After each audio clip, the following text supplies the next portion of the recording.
پچھلے سال ان کی والدہ کا انتقال ہوا ہے۔ پہلے میں دعا کرتا ہوں کہ اللہ تعالیٰ ان کی بھی اور جتنے میرے بھائی بہن دیکھ رہے ہیں، جتنے آپ کے مسلمان رشتہ دار دنیا سے پردہ فرما چکے، اللہ تعالیٰ ان سب کی بھی بخشش و مغفرت فرمائے۔ یہ کہتے ہیں کہ میں نے یہ ارادہ کیا ہے کہ اب جو بھی میں نیک کام کروں اس کا ثواب میری والدہ کو پہنچ جائے، تو کیا یہ ٹھیک ہے؟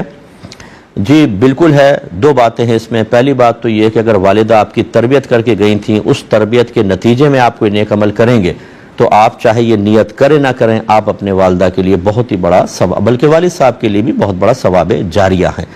اور فرض کر لیں کہ اگر آپ نے یہ کوئی بھی نیک عمل کیا اور یہ ارادہ کر لیا کہ میں یہ ثواب اس کا ہماری والدہ کو پہنچ جائے، تو علامہ ابن عابدین شامی رحمۃ اللہ علیہ نے فرمایا وہ نیک عمل چاہے فرض ہو، واجب ہو، سنت ہو، نفل ہو، سب کا ثواب ایصال کیا جا سکتا ہے۔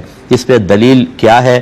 وہ طوالت کا تقاضا کرتی ہے، یہاں وقت بڑا قلیل ہوتا ہے، دلائل سب چیزوں کے موجود ہوتے ہیں، آپ اس پر اعتماد رکھیں۔ ہم بعض اوقات بغیر دلیل کے بات بیان کر رہے ہوتے ہیں، نفس مسئلہ بیان کر رہے ہوتے ہیں، لیکن اس کا مطلب یہ نہیں کہ اس کے پیچھے کوئی دلیل نہیں ہوتی ہے۔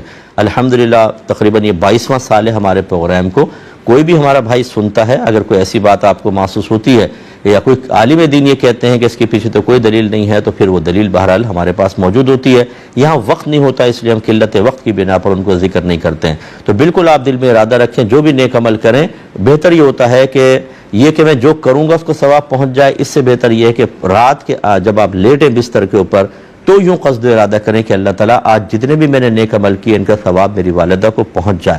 بلکہ آپ یہ ارادہ کر لیں کہ آدم علیہ السلام سے لے کر قیامت تک جتنے مسلمان دنیا سے پردہ فرما چکے، دنیا میں موجود ہیں، قیامت تک آئیں گے، سب کو پہنچ جائے، انشاءاللہ سب کو پہنچ جائے گا۔ اکابرین نے یہی لکھا ہے۔